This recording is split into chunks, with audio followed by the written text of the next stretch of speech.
I am Marta Lupatelli, and I will be the moderator of today's webinar.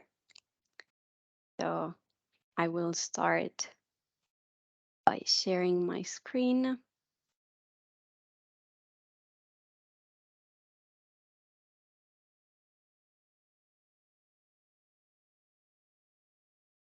Okay, so first of all, let's start registering. Okay, it's recording. Fantastic. So first of all, thank you for joining our webinar to learn more on how to set up an energy community one-stop shop. And of course, this webinar targets all the entities wishing to set up an energy community one-stop shop. So before diving into the topic, let's start with some housekeeping rules. So as you may have noticed, microphones should be muted upon entry. And so to interact with us during the Q&A session, please raise your hand if you have any questions. And this brings us to our third point. So questions in the chat for the Q&A session will not be answered immediately if written during some speeches, but they might be considered during the Q&A session. Fourth, you can keep your camera on if you have a stable connection, but please note that the meeting is recorded and will be made available on the Energy Communities repository website. So if you wish to remain anonymous, please turn off your camera, and you can also change your name in the settings. So moving on, I will present today's agenda. We have a pretty tight schedule. So first, the agenda presentation and introductions. Then all the three speakers after the agenda presentation and introduction will provide insights and first-hand experience about working in a well-established energy community one-stop shop. So the first speaker, Ivanka Pandelieva-Dimova, will give some insights on how she provides supports to energy communities from a local one-stop shop. Then, after each speaker's presentation, we will have a 5 minutes Q&A session. So after the first Q&A session, Cesar Valmaseda will present the first-hand experience of working in the Fundación Asturiana de Energía, FAEN. So he will provide a regional point of view of providing support to energy communities from a regional one-stop shop. We will then move to the national point of view of a national one-stop shop for energy communities that will be presented by Ruth Boogie. She will talk about the first-hand experience of working in the Sustainable Energy Authority of Ireland, followed by the usual Q&A session of 5 minutes. And then we will move on to a wrap-up and conclusion where some energy communities repository, upcoming events and documents will be presented. But first, what is the Energy Communities repository? So the Energy Communities repository is a European Commission initiative started after the European definitions for energy communities were created to provide practical support to energy communities and help energy communities take off and advance their clean energy projects. But how does the repository actually support energy community? So The repository provides policy analysis looking at laws in the national context, enabling framework barriers and drivers for energy communities, and helping create a better understanding of the current situation. And in that way, it informs the work of policymakers so that they can develop new or improve already existing frameworks in the future. The repository also is carrying out a mapping and impact assessment of energy communities, looking at what energy communities are existing, what are they doing, and what is their real impact, and what it means to for the energy transition. Third, the Energy Communities Repository also provides technical assistance and capacity building through experts who work directly with energy communities to help them develop business plans, financing, concepts, and project development. So, to better understand what we are talking about, it is important to start from what do we mean by energy community one-stop shop. So we will start from the definition. And by energy communities one-stop shop, we mean organizations at national, regional, and local level that provide a range of services to energy communities in order to help them overcome barriers in the process of setting up their organization and or projects at different stages of the process. So this presentation is a sneak peek at the content of the upcoming guidance document that will be released by the Energy Communities Repository this month. And this guide was developed through interviews with existing one-stop shops throughout all Europe in various countries, as well as a review of relevant literature and the results of projects focusing on this area. So, while interviewing well-established one-stop shops for energy communities, we gathered some points that you may want to take into account while setting up an energy community one-stop shop. So first, define your services and activities, know your context, and identify your priorities. Because when setting up a one-stop shop for energy communities, the first elements to define are your goals and objectives, as well as the services that you are going to offer. So these may vary depending on the needs of the energy communities in your country or region. The one-stop shops reviewed for this guide are all based, they all based their services on the real needs of energy communities. Second is finance your one-stop shop. So having access to sustainable financing is one of the key elements for delivering your support to energy communities, and it is unsurprisingly one of the key challenges outlined by the one-stop shops that we interviewed for the guidance document. The third point is make yourself known using an effective communication, because reaching your target audience is key in being able to provide your services to energy communities. The fourth point is take consumers by the hand, because the customer journey can determine whether a community reaches its objectives through your support or whether they feel left alone. The fifth point is monitor your impact, as it will help you gain a better understanding of the effectiveness of your services offer and identify areas for improvement. And the last point is consider training needs for one-stop shop staff, because the effective implementation of one-stop shop services depends on the capacity of the staff to understand the regulatory and economic context in which energy communities operate, as well as the internal functioning of energy communities, as energy communities are still actually a relatively new actor and topic for many energy experts.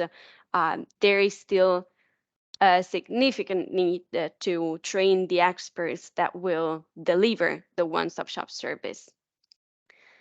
But now, without further ado, I would leave the floor to the experts. And we will start with the first speaker from Asenovgrad One-Stop Shop in Bulgaria, Ivanka Pandelieva-Dimova. So I will now share the presentation.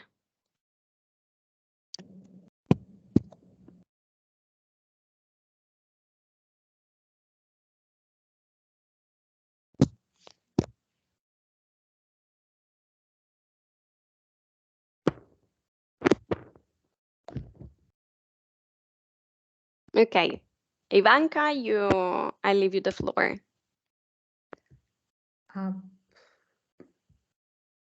So I don't see the slides on my screen.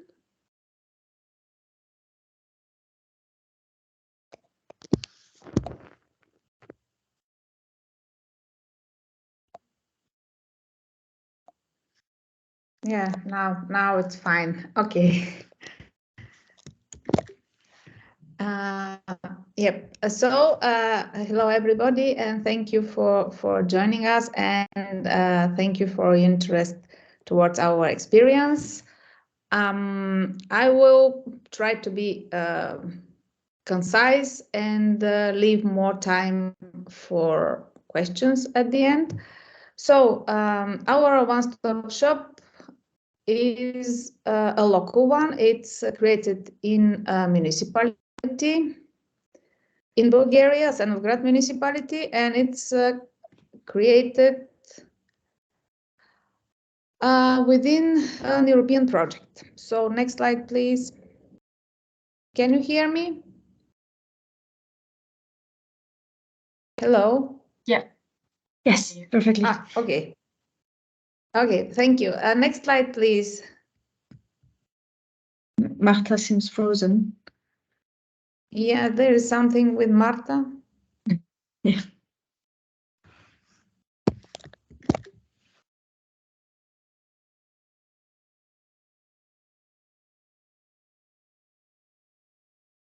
Maybe just go on with your presentation, and when Marta is back, she can turn the slide. I have to open it on my screen then, because I don't see the slide because she's changing my slides. And I don't think I am able to share. If I'm able to share, I have to go. Yeah, there is something.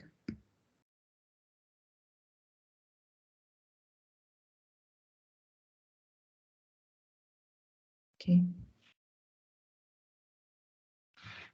Can you see me? Marta? Marta, you're back. Can you put the slides? Maybe Yes, you can see me. Yeah. Now it's fine. It's fine. Thank you. Okay. So I was not prepared to share myself and change the slides because yes. Okay, but now it's fine. Seeing everything as it yeah, it happens. should. So what is just very briefly to introduce the context Sorry of our about that. So no, it's okay. It was, as I said, it was created within a European project, Horizon 2020 project. It started from the 1st of September 2020, and it will end by the end of November this year. Well, the main aim of the project was creation of one-stop shops to facilitate establishment of energy communities in different pilot regions, in 4 in our case, and thus help citizens participate in the energy transition. 10 partners for 7 European countries, and within this project, 5 pilot one-stop shops were created in 5 regions. One of them is in Asenovgrad municipality of Bulgaria. The other three are Austria, Cork in Ireland, and Barcelona metropolitan area in Spain. Next slide, please. So I go straight to the Asenovgrad municipality one-stop shop. It's called OSS ASEN. It was operational from the 1st of July last year. It delivers its services in physical premises at the municipal building, but also there is a possibility to do it by email and by phone, but the main interaction with the citizens is done physically in the premises. It has 5 municipal employees as staff who were appointed by the mayor of the municipality according to their previous experience and background. Different profiles. There is a lawyer, technical experts, and economists. The creation of the one-stop shop took 1.5 years of preparatory work, which included conceptualization, adjusting to local circumstances, this within the project, within the UP-STAIRS project, establishing the organizational structure, technical and financial functions, clearance, I mean, in the sense that what will be delivered, who will deliver what, and it was also related to the profiles of the staff. So the economists were mainly involved in economic issues, technical expert in technical issues related to energy efficiency in buildings, and the lawyer, of course, was very important because there are some different legislative and regulatory issues that should be clarified to the citizens. So next slide, please.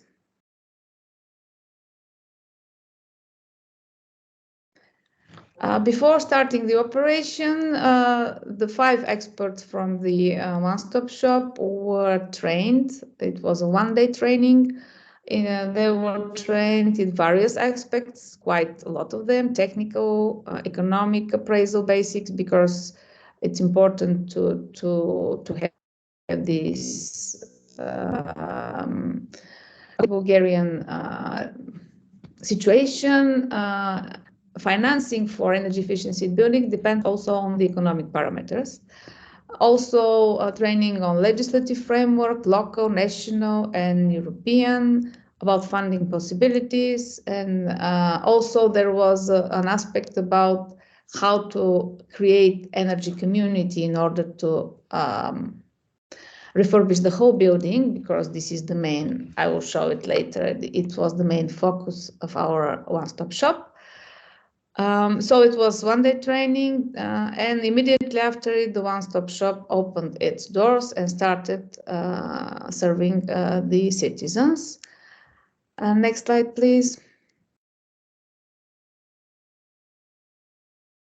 So the main focus of our one-stop shop is individual homeowners in multifamily residential buildings who own their apartments, which means that in one multifamily building, there can be 30, 40, 50, even more individual apartment owners who need to come together and establish an energy community in order to make energy interventions for the whole building. It's a huge problem in Bulgaria because there are a lot of these buildings, and that is why we focused mainly on this, because a lot of buildings in the municipality, but not only in this municipality, it's transferable to all municipalities in Bulgaria, because there are many privately owned multifamily residential buildings with individual owners who are which for them it's difficult to come together and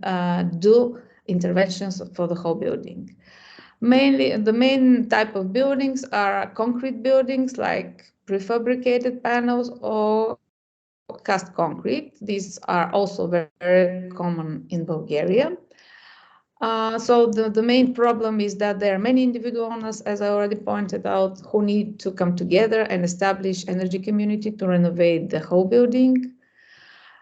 Citizens in general are quite open to save energy and introduce energy refurbishment of their buildings.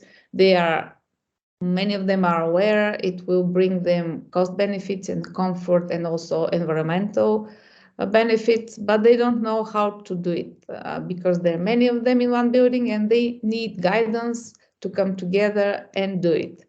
And this is where our one-stop shop comes into action.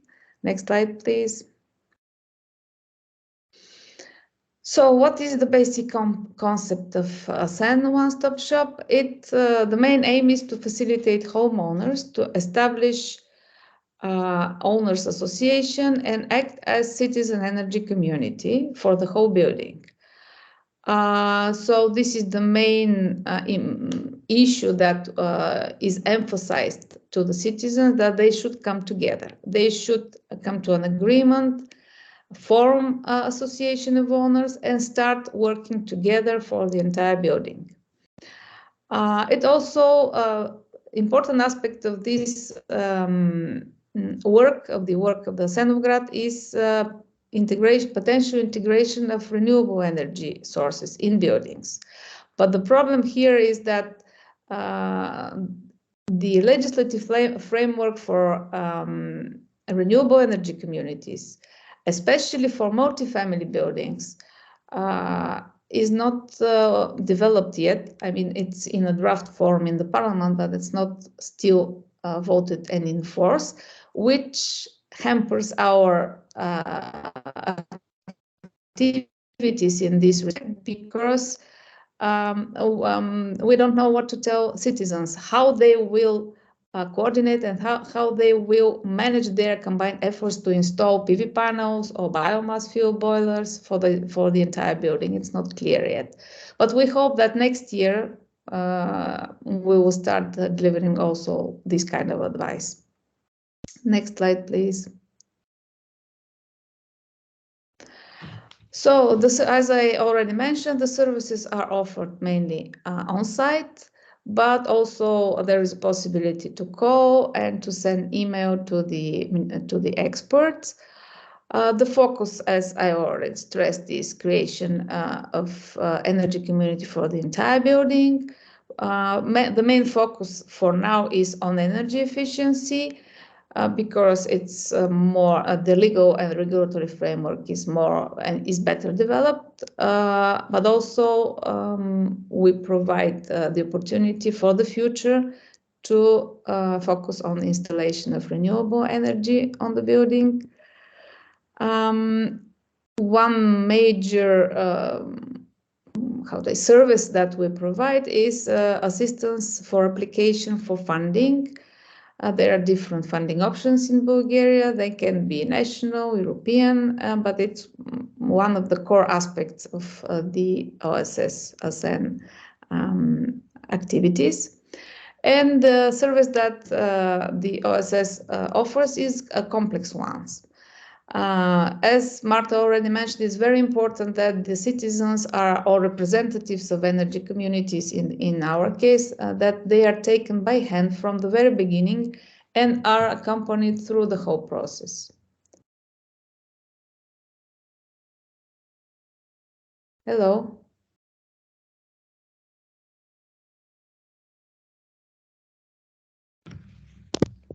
Marta, slides. Yes. Yeah, next slide, please. Yes.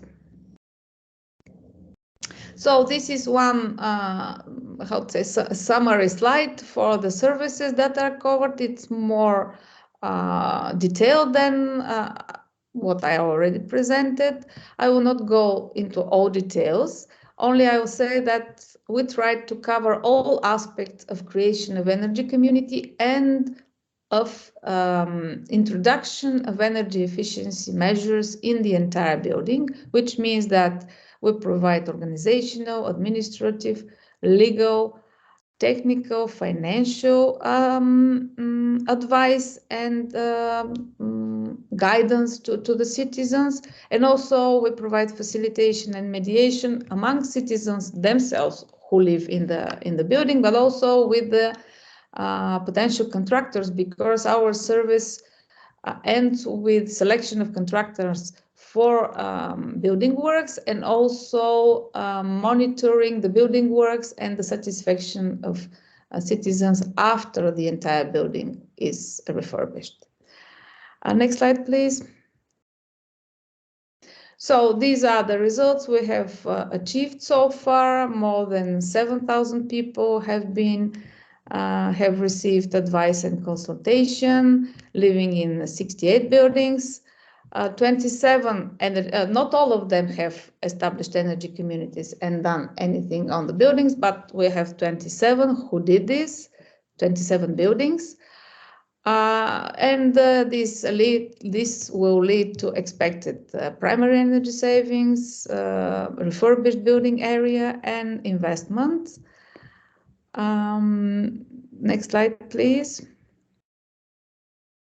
So the main two slides are the last slides I have prepared with the lessons and experience we have learned through the execution of the one-stop shop activities.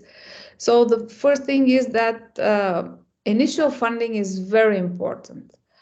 In our case, it was the EU funding support that helped us to establish the one-stop shop and operate it.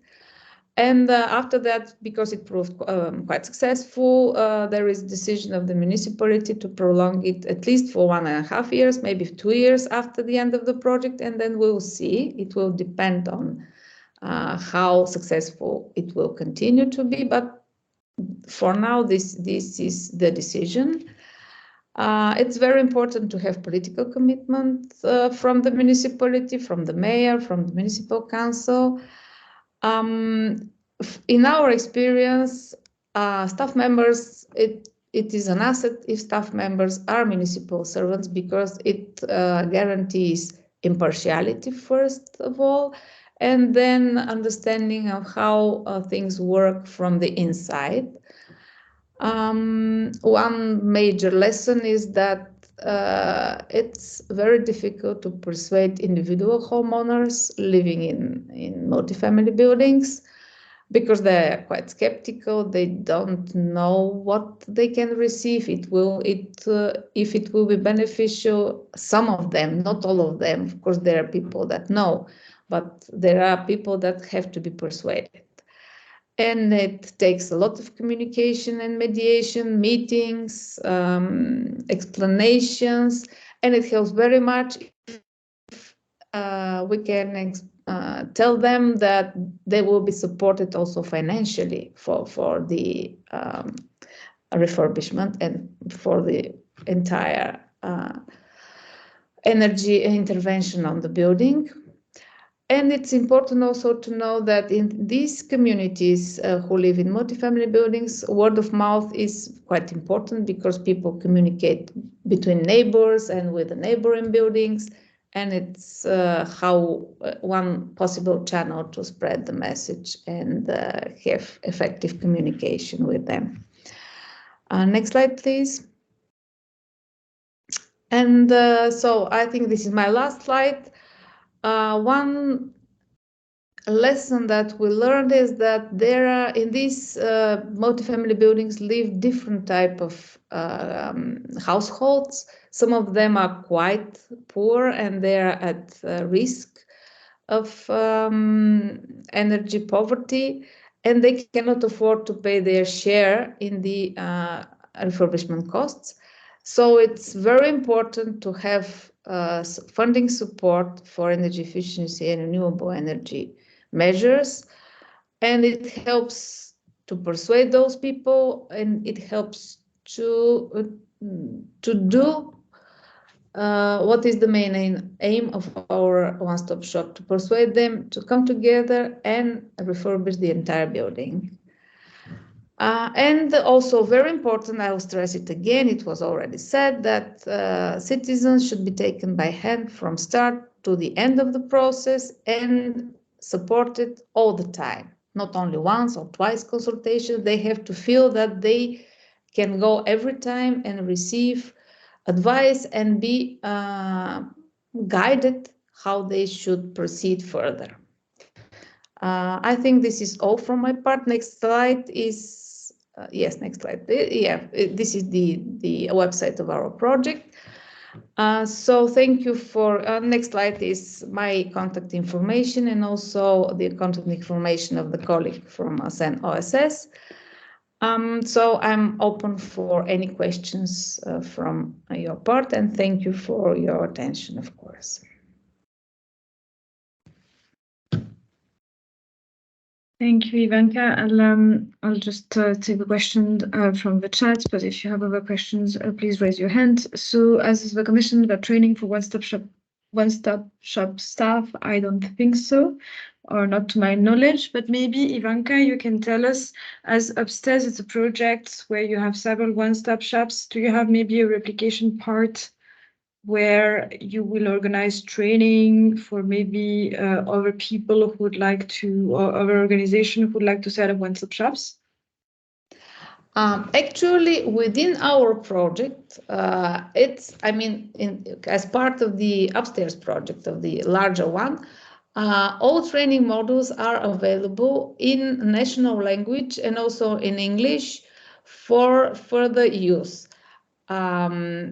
So we are not going to do this now for further municipalities, but we are prepared to do it in another region in Bulgaria. Actually, there is another region in Bulgaria who wish to, how to say, to apply or to replicate the region, and we did training to their experts as well. The training was done in February using the same material that we have already developed. So these materials will be also used in the future. For now, we don't have more intentions for training, but they will be available and will be open for training all municipalities in Bulgaria who wish to set up one-stop shops. And I guess we will be doing this in the future as well, because in Bulgaria, the policy framework is like that it's a municipal responsibility to set up one-stop shops. They are kind of it's a kind of mandate. Thanks, but I think here the participant was maybe more interested in, you know, like international training, or because I don't think you have trainings. No, the issue, yeah. The training modules are also available in English. Okay. And initially, our intention was to train internationally experts from different regions in one place, let's say in English. But the thing is that it turned out that language barrier is quite big. So the experts working in one-stop shops in the different regions in our project, experts, except for Ireland, of course, which was one of our one-stop shops. So this is not something that we are planning as upstairs project, because the language barrier turned to be quite big. So we had to change initially the approach was international training, and we had to change it in order to reflect the conditions. Okay, yeah, thank you. We'll take the other questions. Maybe David has his hand raised. Thank you very much, and thank you a lot, Ivanka, for your presentation. Just one very quick question. Once the community of energy is already created, what's the usual feedback that you get from the owners of the community? And also, if there are any common issues or complaints that people is presenting to you? I didn't hear the first part of the questions. I will answer about the complaints. Yes, actually it's kind of part of our job, mediation between citizens and mostly between citizens and contractors, because as I said, we are accompanying them until the energy refurbishment is done, and we want to see if they are satisfied. So there are complaints they address to us mainly when it comes to the quality of work. So this is very important that we learn that we have to be very careful in selecting contractors, although contractors are selected through public tenders in Bulgaria. So we are somehow guided or restricted by the public procurement law. But we try to be very, very careful when selecting contractors, because citizens have to be happy with the quality of works. It's one major aspect we have to look at. And the first part of your question, I didn't hear. No worries, Ivanka, you already answered the whole question, so thank you very much. Okay. Thank you. There are two more questions, so we'll take them now, and then if there are more, we'll leave them for the end of the discussion. So the source of funding you mentioned, is it public money? Is it the municipality providing it? Who is providing the funding after the EU funding stops? Actually, I don't understand. Is the question is about funding of the energy community creation or funding of the energy refurbishment of buildings? If it is funding for the energy community creation, it was initially the EU funding, not national government funding. And now it will be funded by the municipal budget itself. So yeah, it's local government fund. I mean, it started as European funding for the one-stop shop creation and staff salaries and so on, staffing it. And it will continue as own local budget funding, municipal budget funding. If the question refers to the energy refurbishment funding of the construction works on the entire building, then there is a national program in Bulgaria for support of energy refurbishment, especially for multifamily buildings, because they are an issue in Bulgaria. And it's for now it's 80% support for the package of measures, but of course there are many conditions in order to qualify for this assistance, and it's a major part of our job is to guide citizens how they can qualify. I mean, how the entire building can qualify. One of the issues is economic performance of the proposed measures. So that's why we will also train our experts and explain to citizens on economic appraisal. This is how it is in Bulgaria. Yes. And last question before we move on. So what strategy we apply to persuade the homeowners to do the work? What strategy? What strategy you apply to convince the homeowner? Because you said you had challenges in convincing them. What strategy did you use? So the strategy is continuous. Of course, you apply communication measures. Like there are several announcements on the municipal website. We published in the local newspapers information that this one-stop is functioning and they can come and ask.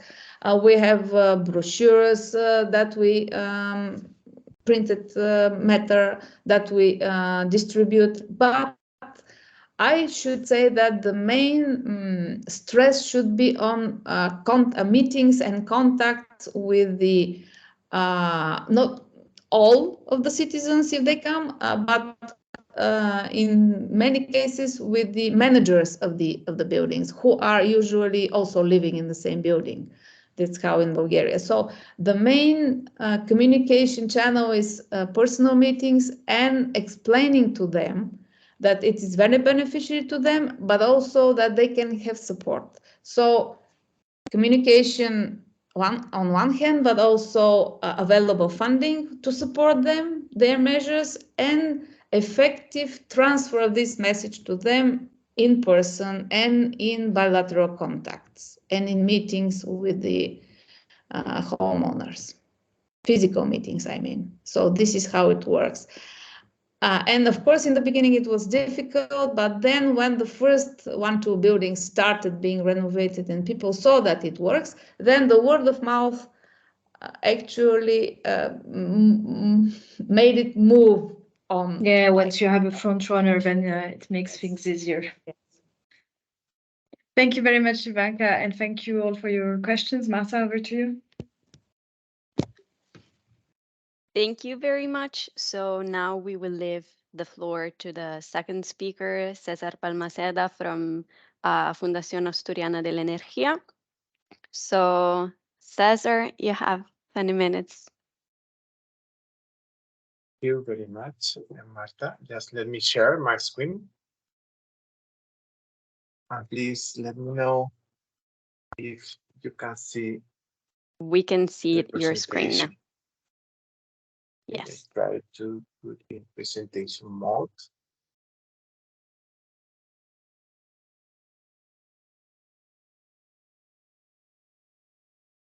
Okay. Can you see my screen?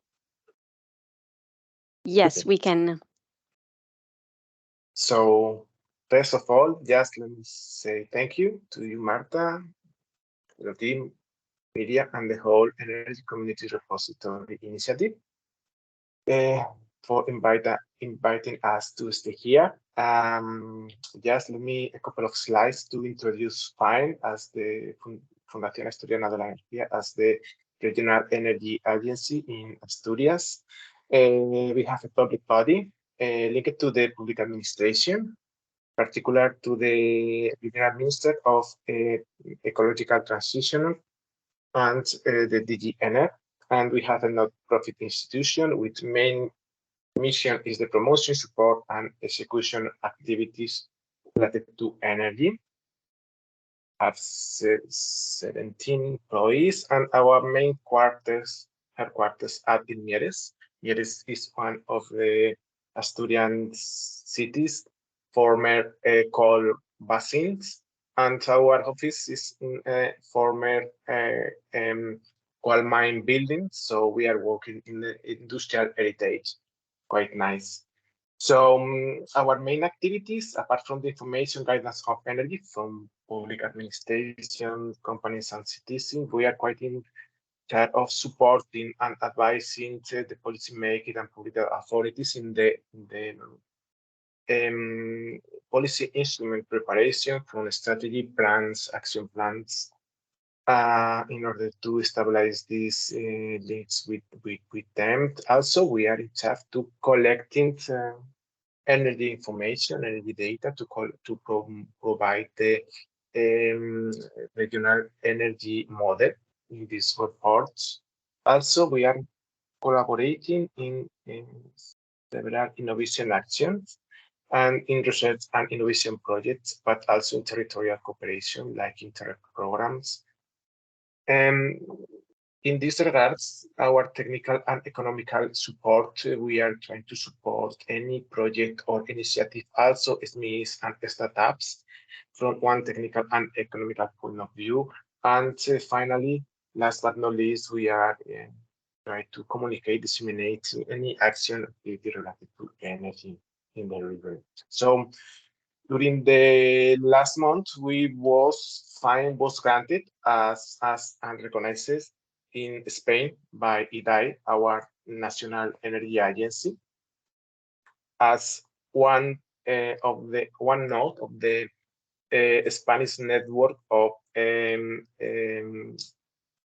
community transformation offices funded by IDAE based on the recovery plan. So this is one of our activities, just to focus in the promotion and rehabilitation of energy communities. But before jumping to this topic, just let me, in a couple of slides, show our regional context, where these energy communities have to coexist. So Asturias is one Spanish region in the northwest of Spain with 1 million of inhabitants. Our regional energy model was based in coal. So after the closure of mines and the thermal power plants is affecting the industry, in electro-intensive industry. So because this energy model was coal during years, the electro-intensive industry, because the quality of the power system, the regional power system, was stabilizing in the region. So now, during the last years, we have living somehow the perfect storm after the closure of the coal mines, apart from some thousand of workers are in a risk, and the closure of the thermal power plants, and this potential change in the regional power system. Our electro-intensive industry is somehow in a risk. So we have a nice challenge here, and it's the reason why Asturias is embedded in a coal transition process. So we are one region in transition with one territorial just transition plant attached to the just transition mechanism. Apart from that, all action and activities related to industrial decarbonization is really important for us. We can consider that mostly all aspired industry are in our region. So we are working in this decarbonization process. So this is a draft brief contextualization of the regions. So FAEN as energy agency focus on climate and energy actions and focusing our policy instruments, try to focus the attention in people. When we talk people, we talk about social innovation, engagement, citizen, empowering the citizen participation, aspect like energy, democracy. Some of these keywords are directly aligned, are directly pushed by the energy community. So is the reason why the energy community is one priority for us. Thus, in this regional roadmap, energy roadmap, apart from the core region in transition and decarbonization of industry of our industry, which promote project of hydrogen, and we are Asturias recognized European recognized hydrogen valley. Also, we are focused attention in the energy efficiency first principle, try to reducing the demand of our buildings, cities, and cities, focus in neighborhood regeneration and social housing. We have to take into account that when we are talking about energy communities, we are not talking only on PV system, on photovoltaic facilities. We are also incorporating another energy action in the portfolio of activities of this community, just the sample of these energy efficiency activities. And last but not least, for sure, the local energy communities and renewable energy technologies. This is our portfolio of priorities, and in this sense, we focus the attention in these both ballots, the energy communities and the people in the center. So how FAEN is promoting these local energy communities? One way is trying to implement this concept, as our Marta introduced it at the beginning of this webinar, the concept of one-stop shop. In this way, as one-stop shop, we are offering a specific set of services. We are going to show you in a few minutes. Accompanying the whole process of these people, these citizens and communities, monitoring the full alignment to the existing regulation, because probably you know that all regulation from the European, national, and local level is being modified. So stay in the state of the art is just challenge itself, and all activities of dissemination, because for us, our idea is just generate some regional initiatives like a lighthouse initiatives in order to extend, replicate, and the activities in another communities in the region, like the Lighthouse, in this dissemination process. What kind of services we are promoting for all renewable cities and local or rural communities? We are trying to provide assistance, technical assistance, aspect like how to site the PV system, what kind of elements, locations, what are the best location, what kind of facilities we are thinking on, grid connected or standalone, what kind of ICT tools or services could be interesting to manage, to implement the governance of the community. All this technical aspect we try to provide to the initiatives which are interesting to promote one energy community.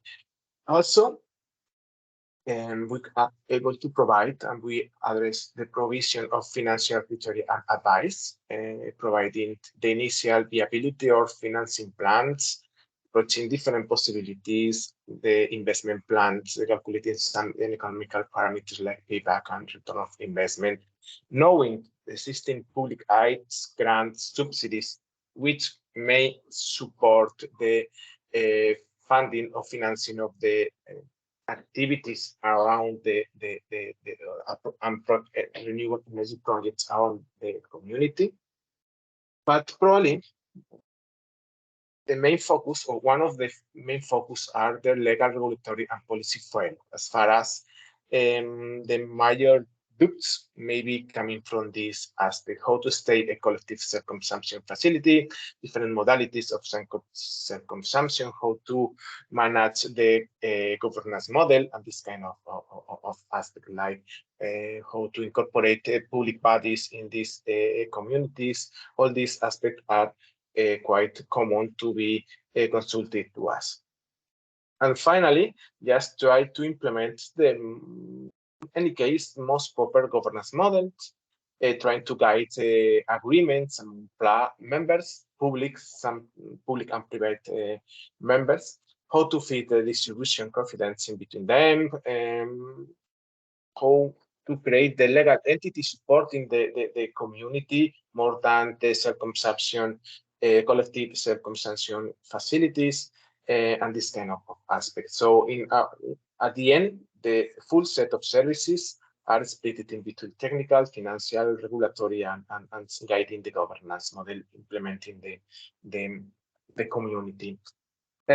Afterwards, the idea is just try to combine the whole process, not only the establishing the communities. In this case, we are not only in the preliminary study and the engagement process or the definition of the PV project, it's PV, but we are talking about any kind of energy projects from refurbishment, as you mentioned before, or other kind of renewable energy sources.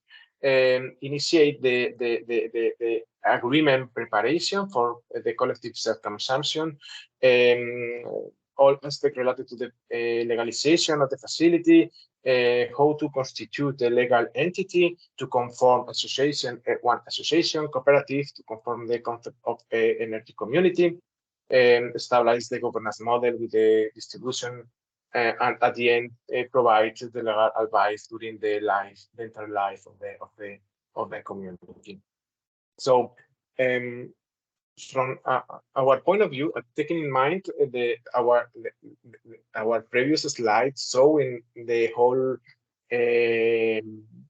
roadmap, our intention is that try to move forward from the PV system as the correct facility of these energy communities, as far as we have not forget that the energy efficiency first principle is a priority. So we try to suggest that before sizing the PV system, please pay attention about potential activities around the concept of renovation of buildings in your community. Also, we can support or provide support to analyze alternative heating system in your community, from district networks for heating and other kind of renewable energy sources like biomass, mining, hydro, and other kind of renewable energy sources. Also incorporate aspect of mobility in your community. So why to focus only in PV system when you are able to implement innovative mobility in your community, sharing resources, sharing electromobility, electro vehicles. Also try to incorporate activities on social innovation to attract new members to your community, to be all members happy in each step of the process. So it's quite interesting aspect like training or skilling could be in the cold region in transition, quite interesting for workers and at the end neighborhoods.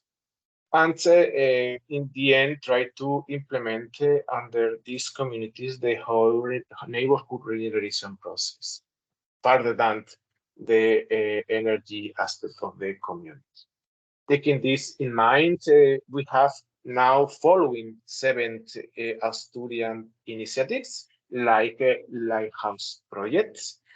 From Moal, Peón, Jiménez, Llanera has different municipalities of Asturias which are working in the preparation of these communities. Sorry.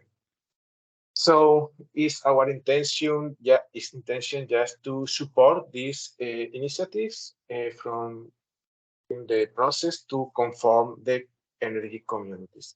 Currently, any of them are energy communities, but they are working to do it soon. Last but not least, FAEN also is participating in 2 European projects through Cesar Valmaseda, exploiting the concept of energy communities in data cellar and local flex.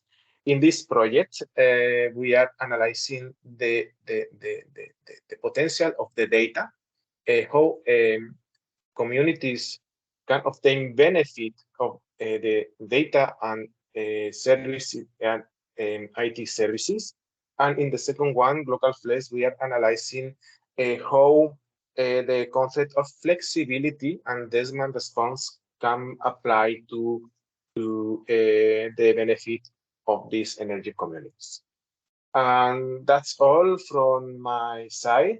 Thank you very much for your attention, and please, I'm happy to respond your question. Thank you very much. Thank you very much, Cesar. While we are waiting for a question from participants, maybe can I ask the communities you're supporting, do they have other, do they use other technologies than PVs, or it's mainly about PV? We try to encourage the incorporation of at least the renovation of buildings, analyze the demand before talk about what is the kilowatts peak of your installation. So we try to encourage the analysis of potential renovation projects in the communities. Thus, taking this into account, at least 3 of them are analyzing these possibilities. The first one, the community in Moal, one of the southwest municipality in Asturias, they are promoting different local renewable sources like hydro, generation, biomass, apart from the PV system. Also, in Langreo, is an incoming project funded also by the European Commission, Horizon Europe. They are encouraging the whole regeneration process, including social innovation aspect. Thus, in this sense, the idea is just try to connect buildings, social housing buildings to existing district heating network, promote the building renovations, incorporate for sure the PV system, and elaborate a set of social innovation activities to promote and encourage the whole neighborhood and all in household, this social housing household in the community. So depend of the initiative, we can different set of possibilities, but we try always incorporate not only PV system in the community. Just before leaving the floor to David, as there's Marina who has a question. It's as you mentioned, social housing. What strategy do you use to include energy poverty, like vulnerable citizen, in your energy community project? Do you have some strategies for this? Sorry, have we lost sound, guys? Have we lost sound? Okay, thank you, Marina, for your question. Quite interesting. I'm happy to read your question, because the energy poverty and the regeneration of neighborhood is a relevant aspect for us, taking into account that we are in this transition process, just transition process. So one way to incorporate, let me come back to the previous aspect.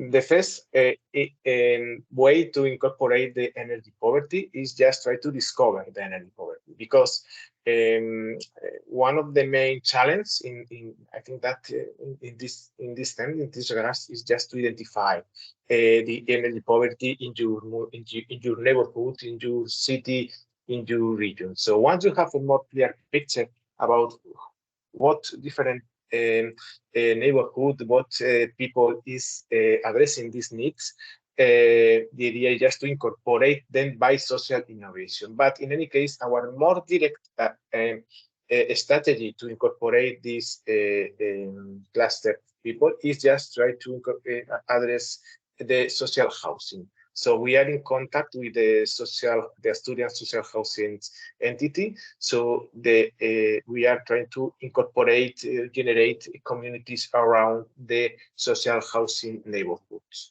So it's one of the ideas, or one of our studies. So in summary, first identifying the poverty, the energy poverty in the local location, and afterwards try to focus in social housing.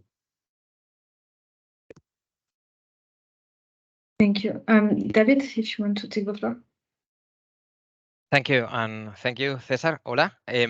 One quick question. Are the members of the communities that you're creating just citizens, or do you have companies as members as well? And if you have companies, do they have their own renewable energy communities, or do you have mixed communities with citizens and companies both as members of the same community? Thanks. Thank you very much. I'm just David, wondering, guys, has anybody yes. a problem with sound? Yes, no, thumbs up if you have or you haven't. No, everything is fine, I think. We have one open micro. Yeah. So thank you, David, for your question. Our focus by now is just try to incorporate the linking between the public and private people. Okay, so our lighthouse initiatives are paying the attention to the citizen communities incorporating the public authority which are of the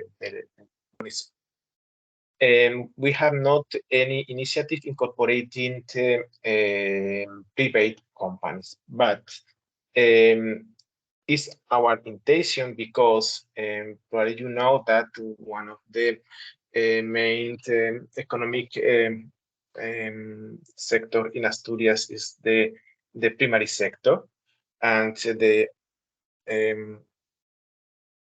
agri farms. So it's because this primary sector is usually conformed in cooperatives, we are analyzing the possibility to incorporate in these agro cooperatives this kind of energy project. So in this kind of initiatives, the idea is just try to explore these agro food cooperatives, the core of the energy projects, to split up to the rural ecosystem, incorporating another citizen in these rural areas. In this case, we are going to focus the attention more in the rural areas, being supported by the agro-food cooperatives.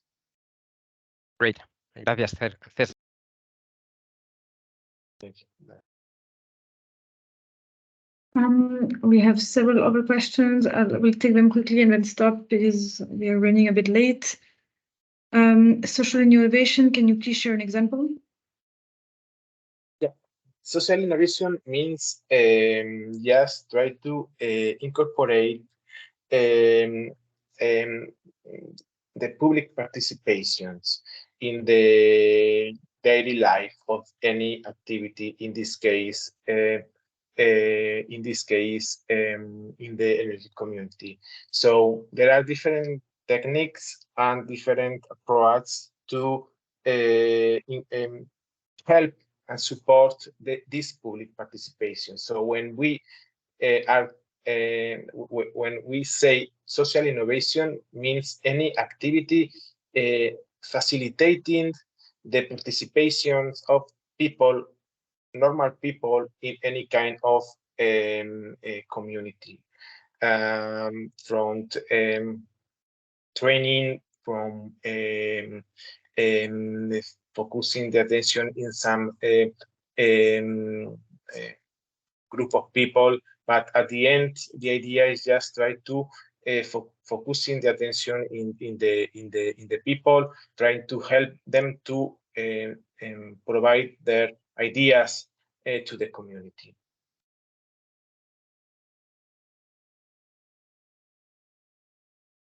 For sure, in this case, I'm sorry, Elodie, the best way to incorporate this social innovation is having one social expert in the team, and we have in contact with some entity in Asturias focusing in this aspect, try to promote this innovation in the communities. Thanks. And then last question. So can you comment on the community members' interest to adopt ICT tools to build innovative governance and business models? So how reactive are people? The ICT services or the ICT tools or the data general point of view is quite relevant. Especially not only for any kind of monitoring and reporting aspect, trying to prepare the invoice and share the different distribution of consumption and generation, but at the end, to stabilize the governance model, how to distribute the energy, how the energy was consumed, some ICT tools are quite relevant. When we talk about data, the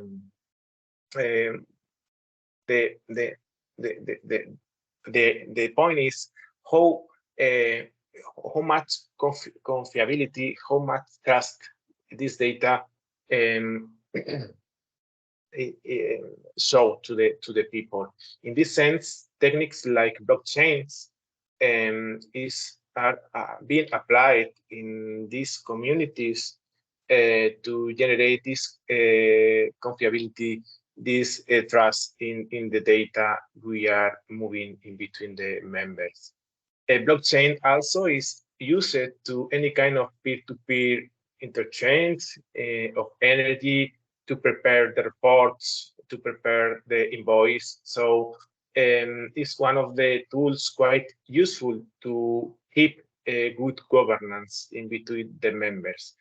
On the other side, when we talk about advanced services like how to promote or provide flexibility from the community, from one aggregate form to the energy system, or just to provide flexibility in between members, the data and how to move this data is quite relevant. At the end, ICT tools is somehow the service to move to represent properly the data, the existing data. So all of this is quite relevant for not only for the normal operation of the system, but also for the governance. And okay, you mentioned also the business model. At the end, was mentioned about flexibility, aggregation. there are potential new business model around the concept of the communities in this aggregation, from the aggregation point of view. Thank you. Let's move on to the next speaker, so we leave room for a bit of time. Thank you again, Cesar. Thank you very much, Cesar. So the next speaker will be Ruth Boogie from the Sustainable Energy Authority of Ireland. So Ruth, I will share my screen and the slides, hoping nothing will happen.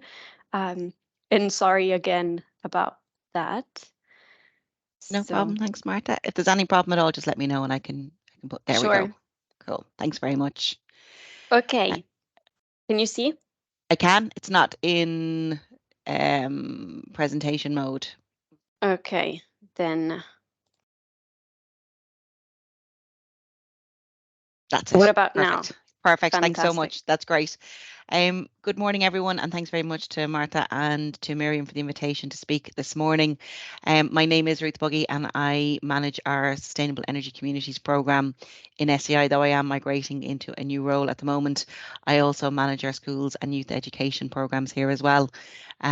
So I've worked with the Sustainable Energy Authority of Ireland for just over 18 years, and over that time I've managed about 12 different programmes, quite often simultaneously for some of them.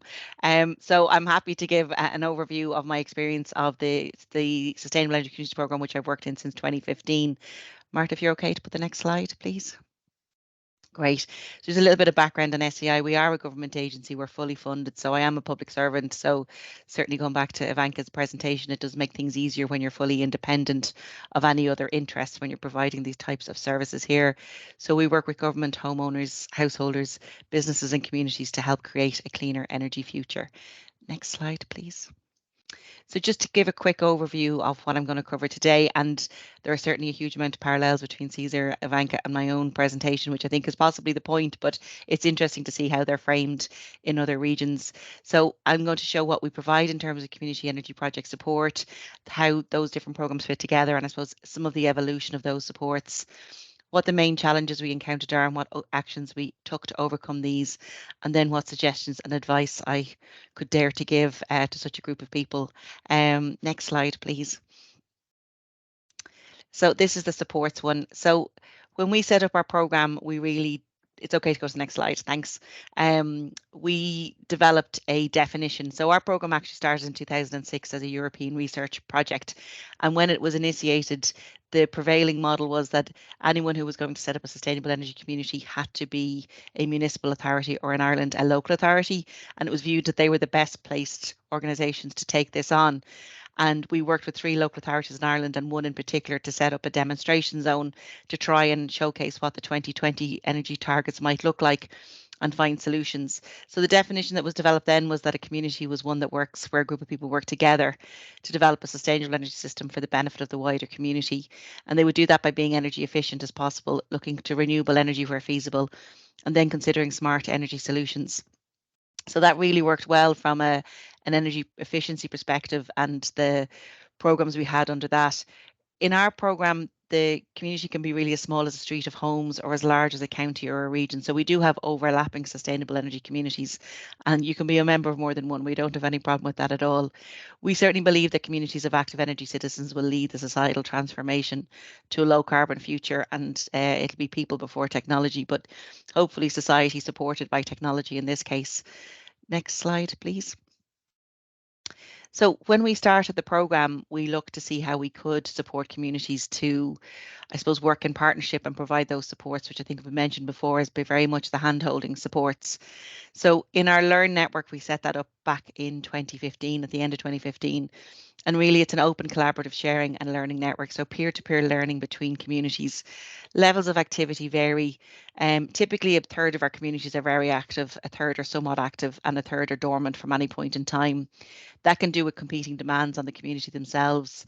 It can be changes between different resources available to them, or interest levels from time to time, or policies that suit or don't suit the communities at that time. For the communities that are interested, we provide 100% support to develop an energy master plan. This is really trying to help the community understand which projects would be the best for them to invest their time and energy in.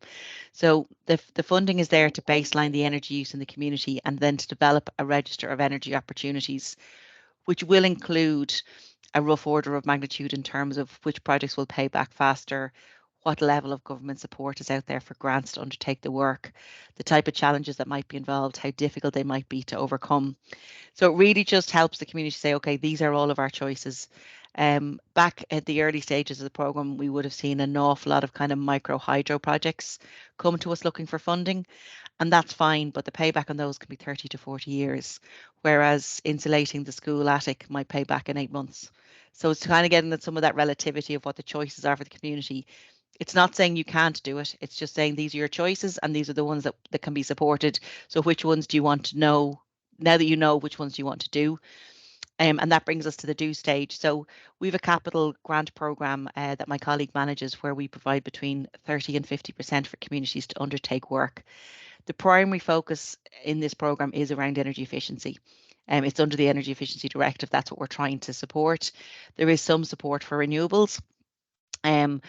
And I suppose the community role can vary from community to community depending on what level of participation they can involve themselves in.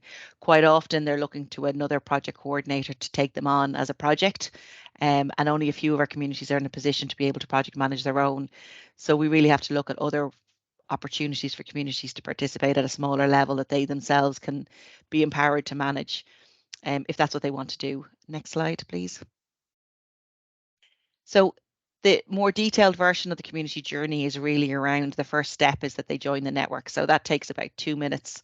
It's a very short survey. There's nothing legally binding in it. It just helps us identify who they are, where they are, and what their shared interests might be. So they're asked to pick any of 6 options around wanting to be a low carbon community. They want to save money, they want to address energy poverty, look at transport options, and that helps us at least see what their interests are and which might be the best way of linking them with other communities. They then get met with their mentor, which could be virtual or could be in person, depending on what's happening. And then they can access learning and peer support. So this is very much the hand-holding process that's there for them throughout their journey. We have a network of 31 mentors that we procure through public procurement. Kind of every 4 years, we go out to tender for these community engagement experts at a local level that have some technical knowledge, or at least within the organisation they work for, there's technical expertise available. When they're ready to go on, then they start the planning journey and they apply for their Energy Master Plan grant, which again is a very straightforward iterative process that the mentor will help them with. They get assigned their Energy Master Plan funding, and then they appoint a technical expert, which the mentor will help them with. They do it, they have 12 months to undertake the Energy Master Plan. They can do it as quickly as they want. They can also get extensions if they need to, which obviously was very important during COVID when it wasn't possible to go out and do audits on a regular basis. So the Energy Master Plan typically comprises of a few representative buildings that help identify what solutions are needed in the building stock in the community, and then possibly some businesses, maybe the school, maybe a church, maybe a community centre, and a couple of homes might get kind of a deep building energy rating type assessment as well. And that helps them benchmark their community. And then they look from that to see what project opportunities they are. So we have a number of different grant programs in SEAI. The community is one of them, but they may go towards the business grants. So we have an energy audit scheme for businesses where they get a free energy audit done, which can be really helpful to bring businesses into the community project. There's also what we call our one-stop shop program, which is the one for retrofit, and that launched last year. So that can help guide the householders towards that process, or even raise awareness of our energy poverty programs as well, and help identify those households at a local level and transfer them in. So there's a whole range of grant supports. There are also other government supports that we can signpost to and help communities see if that would be a better fit for them. Next slide, please. So really within the programme, the Sustainable Energy Communities Network is the baseline for which all communities come in. It's kind of not quite the gatekeeper, but the gatherer up of interest and see how we can support communities. They can then go into that community grant programme. So it's looking to fund about €100 million of activity each year. More recently, there's the Renewable Energy Communities Programme. So this is the community category for large-scale community-led generation projects. So we've a range of trusted advisors and early-stage grant support. And then we have an additional role in the mandatory community benefit funds of large-scale renewable electricity projects. So over the coming decades, about €1 to €2 billion in funding will be made available to communities surrounding these projects to fulfil their climate action ambitions. And we have a role to play in managing that, the fund register, ensuring that there's clarity around that, see where the funding is going, and supporting communities' involvement in the fund to make sure that they get good value, enduring projects for their own communities. Next slide, please. So we currently have just under 800 communities all across Ireland. So by our own estimations from activities that we participate in, we kind of use a sense check of 50 citizens per community. Obviously, it's an awful lot more in some, and in some more rural areas, it might be less, but that means we have about 40,000 citizens engaged directly through the programme on an ongoing basis. There's 122 energy master plans already completed, and there's 76 further communities currently working on their energy master plans. Next slide, please. So in terms of what we work through, the various programs within the renewable energy and sustainable energy communities. So every renewable energy community has to have an SEC, but every sustainable energy community doesn't have to have a renewable energy community. And I know we sound like the CEC, Active Energy Citizen, and REC at a European level, but just seeing that the sustainable energy communities as a platform, we are part of the National Retrofit Department in our organisation, so we're encouraging an awful lot of those kind of programmes. We've obviously the Energy Master Plans, there's a National Climate Dialogue and Citizen Engagement, so we see ourselves as a core part of citizen engagement, supporting work around the Sustainable Development Goals and then also the schools. On the renewable energy communities, we're talking more about the funds that are there, community renewable projects, the register, and then around just transition, which I know Cesar mentioned as well. When we're working with communities, we ask them what kind of skills they needed and what kind of training they needed. So we do an awful lot of online training in response to what communities need, but we also provide guided support around community consultation events. So where there's energy consultation events, communities can often find those quite difficult to access and understand. So we can bring together kind of a webinar to explain the types of questions that are being asked and help them frame their responses. Next slide, please. So more detail on the community renewable electricity support. So we have a range of trusted advisors across grid, finance, technical planning and legal. So all of these involve early and mid and end stage kind of feasibility checks on the project as well. We provide pre-construction grants for the early stage projects of up to €180,000 or 80% of the costs. So all of the international experience that we had identified was indicating very high levels of what would be considered project failure. When it's a community project, there isn't a capacity to absorb financial loss. So we wanted to preload the riskier stages of the project as much as we could with the grant support. And then as the programs developed up, they were more likely to be able to get commercial funding when they were getting towards construction stage. But those early stages around planning and grid were stages where projects between kind of 80 to 90% of projects would fail. So we want to be really careful that we were supporting those stages as best we could. Policy in this area has changed and there's no longer a community category for renewable electricity projects, and we're waiting for kind of small scale generation, how that will work with communities. We've also provided local grid studies, so looking at a county level in targeted areas to say, instead of each community project having to go in and do a grid assessment, if we look at it from a county perspective, are there particular areas that would support community projects better, so that we could, instead of, I kind of call it battleship, where the community has to keep trying to identify where they might get a project, we look at the whole vision, the whole picture, and say, okay, well, these are the areas where a project, there is transformer capacity.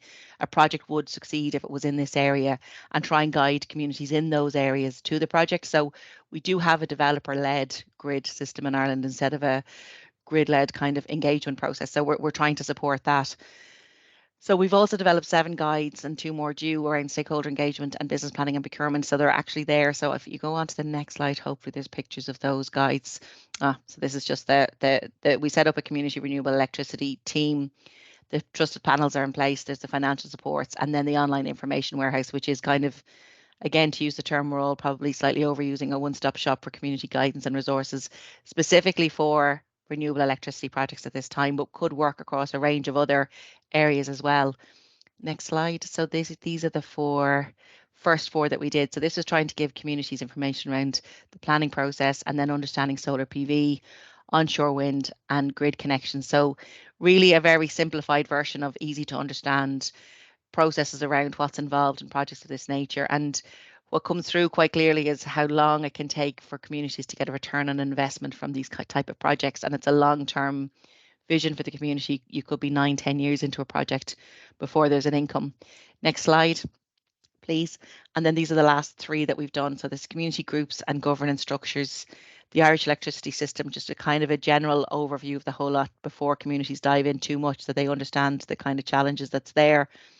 And then how to finance renewable energy and community generation projects as well. So next slide, please. So then this is just the main challenges and actions. Next slide, please. So instead of taking the challenges separately to the responses, I've kind of combined them onto the same slide. So I've taken it into kind of 3 stages. So what were the challenges we faced at the start? So what is an energy community? How could we define it? Are there any existing examples we could point to? What are the legal structures that could work as a community? Our definition is great, but it's not a legal definition. And I'm sure many of you have spent many hours, as I have, trying to sit in a room to guide what a conversation is around what defines a community. And it's as broad as people want it to be, or in some cases as specific as they want it to be. So ours works as a really good sense check for us when somebody comes to us, we're like, well, are you a group of people? Is there a wider benefit to the community beyond just a group of people here?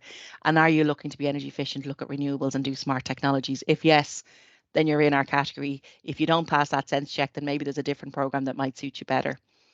Then how are we going to engage community? So we started from zero. How could we convince people that this was the right program? In 2015, Ireland had an energy white paper, and in it was a commitment towards engaging and empowering the energy citizen. So we took that as our policy underpinning for the program. So how could we engage energy citizens and empower them? So we took a community focus because that was the only way me, while I had another job, could develop a national program and actually try and reach some form of capacity. So we looked to use existing networks of communities. We were much more successful in more rural areas initially than we were in urban. It's pretty much leveled out now. But in terms of the challenges, we have a very strong Pride of Place program in Ireland called Tidy Towns, and that has been an excellent platform to reach people who really want to help people in their own community. My response was to take every opportunity to meet an interested group. So when I started the program, it used to take me 3 meetings typically to get somebody to sign up to the network. Now, sometimes they sign up and we've never even heard of them because the program has enough people out there talking about it, which is wonderful. We took a mantra of work with the willing. So we didn't try and convert people who weren't interested. We said there's enough people there that are interested to work. I'm not sure, given the scale of climate change, that can continue to be the principle, but it certainly worked for us at the start. Identifying champions. There's people out there who are doing this every day. They don't need a brand name. They don't need a job title. They're just doing it. And when you find those, they're brilliant people to get on board and they'll really sell the program and the opportunities. In terms of how to convince, what are the quick wins? Can you get in and do a project? Is there an opportunity to solve a problem? Is there a grant program that would work well there? Did you already do a grant program that you just didn't tell people enough about what's there? Can you do a demonstration project? And nothing gets people out around their houses like somebody getting new windows and they're being a skip outside a house or a building and people are interested in coming along to see what's happening. So if you can encourage that person to talk to other people about what they're going through, it's really helpful for them to feel confident that they're making the right choice. Something that's really important is to keep listening. So the challenges facing communities evolve over time. So it's really important that we keep hearing what they need and the challenges that they're facing. And then finance. Can we solve the financing gap between what's available through government grants and what's there elsewhere? And trying to find better ways of better financing for communities that they're not constantly getting retrospective grant aid. So one of the solutions we got there was the local authorities, 19 of them out of the 31 in Ireland, took on financing the Energy Master Plan. So while we give 100%, it was 100% retrospectively. So the community had to either have the money in their bank account or get a bridging loan to cover between when they paid the consultant and when we paid the grant. So what the local authority said was, we'll apply on your behalf, on behalf of the community, we'll pay the consultant and then we'll recoup the money from SCAI. So we went through a lengthy memorandum of understanding agreement with the local authorities and they're brilliant partners, and this has really sped up the capacity for communities to take on these projects. Next slide, please. So how we could build capacity from the starting scale of the program. So keeping it flexible. So try not and be too specific about every single aspect of what you're trying to achieve, because as I said, everything is evolving. So sense check what your aims and objectives are, and then if the program or the project fits into that, then it's a good one to follow with. When we went out to hire mentors, mentors don't exist. They're not on the shelf waiting to be procured. So we had to kind of work out how much development we had to do. What was that role going to look like? What kind of skills already existed that we could use? So we went from 8 mentors initially to 31, and they're providing that service. So that costs nearly €2 million a year from a government perspective, and they're providing that hand-holding support to communities on the ground. Market capacity, technical skills are both very big challenges at the moment. So communities have such an ambition to move to the next stage, but quite often there isn't enough capacity within contractors to meet that demand. They may go on a waiting list to get an insulation assessment done. They mightn't be able to get an energy audit done. So things like that, how can we develop local skills as well to put more market capacity in? The administrative burden, how can we ensure that we put as little burden on communities as we can get away with to ensure good governance? And certainly I feel we need to invert the administrative burden away from communities. Now the opportunity with the mentors is they can help with that, but at the end of the day, the community is the one taking on the challenge, so they do have to sign up to it. Program resources were a challenge. My colleague who runs the grant program and myself were kind of part-time on it initially. And now the team is, just as of yesterday, grown to 11 people. So that's across a whole range of supports, and obviously with 800 communities, it's quite a lot. But it's fantastic to see that number of people working full-time for community energy projects.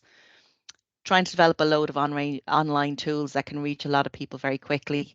Webinars, so certainly in response to the energy emergency, we said, what do you want to know about? Communities responded, so we did webinars on that. Same with COVID. We didn't know if communities would be interested. Our entire model was built on meeting people face to face. And when COVID happened, I thought we'd be packing our bags up and leaving the program. But actually, the move to online was phenomenal. We had 600 people sign up to webinars in the first 2 months where they just wanted to meet to talk about energy. So we were able to do that. So we arranged a whole suite of online events that communities come and meet each other every 2 weeks and talk about energy, and we could provide training. One way to increase capacity was really to support as many research projects and involve ourselves where we could. So that was either letters of support or even sitting on project committees or just being a partner or attending events where possible, because the research projects have such an amount of resources to be able to investigate so many aspects of this that we'll never get the chance to do. Another thing that worked quite well was to find similar roles in other organisations. So one of our research organisations in Ireland set up a community of practice of community engagement practitioners, which is quite a mouthful. But really what it was it was a whole host of people who work in the outward facing aspect of their organisation. So there can be a perceived part of our role, which is we go out and we sit and we drink tea and talk to people all day long, and that we're really not making much of an impact because engagement is just talking, right? But it's so much more than that. You're sitting there listening, you're trying to support people, you're identifying solutions, you're finding the right parts of the puzzle to bring together, and you're developing all these tools at the same time. So within a lot of other organisations at a state level, a lot of people were doing this role as well.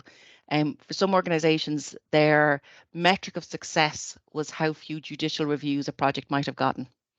So that was their only metric for saying they were successful at doing their role of citizen engagement. So it was quite challenging, but there was a lot of shared experience there of finding people that were, how do you reach people? What works? What type of events have engaged people successfully? Where have you really found that you get traction? So then bringing in influence, EU policy, national policy and events such as this. So staying solution focused, and then just competing demands on the programme. So we're part of a national retrofit programme. That makes it hard to try and support the renewable side because that's not a key part of what my department is trying to achieve. So just trying to balance those. Next slide, please. So the challenges now, so data, and it's come up before. So both from communities needing data and from requests from communities for data to see what they're doing. How do we provide them with the right amount of information? It's easy to point to a huge amount of data resources, but that can be overwhelming. So how do we provide the right information? How can we track impacts? So how do we go beyond kilowatt hours saved or kilowatt hours generated? How do we manage the scale that the programme is at? The volunteer structure really creates challenges in terms of people wanting more from their communities and looking for services that are closer to commercial services where there are volunteers that are delivering a lot of them. The trusted advisors that we put in place have helped an awful lot with that.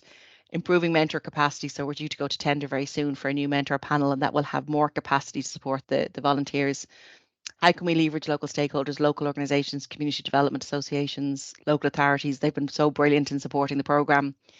We still need a national forum. So we hear from communities all the time, but we don't have a structure where they have a voice in the policy. How can we continue to build local capacity? So the people that are involved now may not be the same people who have capacity to stay involved in 5 years' time. Who's going to replace them? So we need to recognise the role and the cost of being a community representative in a volunteer place. How can we do that properly? And then balancing the volunteer and professional. A lot of our volunteers are retired professionals, but that's not a model that can be sustained either. So we need to find a balance between that. So then we also kind of lack a coherent strategy around community energy generally. We have different pillars of programs. So that's the role that I'll be stepping into very shortly. How we can bring together all the national and EU policy strands together and align the different support models, and then work to redefine purpose and objectives and role of community in energy and citizen engagement. I think I've only got 1 or 2 more slides left there, Martha, if you don't mind going on. So challenges, finance. So community projects are inherently more risky. The risk burden can't be transferred onto communities, so how can we share them? So early and high level feasibility studies, staged grant processes help to manage the risk on both sides, looking to EU funding options, alternative project structures, how can we support the cost of project management, how to cover the cost of engagement and climate literacy that fall outside of projects. Can we give 100% funding? State aid challenges, the local reputation. So if you fail as a community project, you're failing in your own hometown. If you fail at work, you can change jobs. It's an awful lot to ask somebody to fail at home. They don't want to have to leave their community. Not that they should have to, but there's a higher risk for them. The value of volunteer time, retrospective payments are difficult. What community financing models are there? And then we still don't have large scale financing options for community projects. Next slide, please. Yeah, so these are my suggestions. Next slide, please. So what I'd say is don't wait for policy to be right. It's still not right. And we'd be still waiting to start if we were waiting for that to happen, and we wouldn't have 800 communities in a network that we can engage with. Don't ever underestimate the ambition for change from communities. Quite often my time is spent tempering ambition rather than trying to encourage it. It's incredible. Working with the willing has been so good. Stay connected, keep listening and learning, work with existing structures where possible. It makes things an awful lot easier because there's trust in that and governance in those systems if they work for you. Find your champions in communities in policy and local government. Support peer-to-peer learning networks. Find your own peer-to-peer network that you can learn from as well. Work with as many research projects as you can afford the time for. And then case studies of early wins can be really helpful to sell the story across. I think that's all I have. That's it. Thanks very much. Thank you. We always forget that when we discuss energy communities topics, people are so enthusiastic. There are also like so many interesting questions, and people really want to know more and to find out more about this topic. So I'm really sorry because we didn't even want to interrupt people, and but now we're late. So I had a presentation where I wanted to walk you through the updates from the Energy Community Repository, but I won't do it. I'll share my slides. You will have. I encourage you to just have a look at the homepage because there are also other webinars coming up. We have our final event on the 10th of November in Dublin. We are releasing because we are at the end of a 2-year-long process, and so we are releasing a lot of publications and materials. And for example, analysis of legal framework in the EU, this guidance document of one-stop shops, but also like another one will come up as well. So just have a look. You'll find that there are very interesting materials there. Thanks again, Martha, if you want to wrap up so that we can release people, and thanks again for staying with us. Yes, thank you. Thank you very much for joining. As Elodie said, if this webinar catch your interest, then I would suggest to stay tuned because the guidance document will come out this month and will be released by the Energy Communities Repository. You will also find the recording of this webinar on the Energy Communities Repository website. So go there, visit the page, and you will find many informations on the upcoming events and documents, and the recording as well. So if there are no further questions, I think we can wrap up. Fantastic. Then thank you very much for joining today. Thank you. Bye. Bye. Thank Bye. you. Bye. Thank you. Bye. Thank you. Bye-bye. Thank you. Bye bye. Thank you. Bye bye. Thank you very much. Thank you.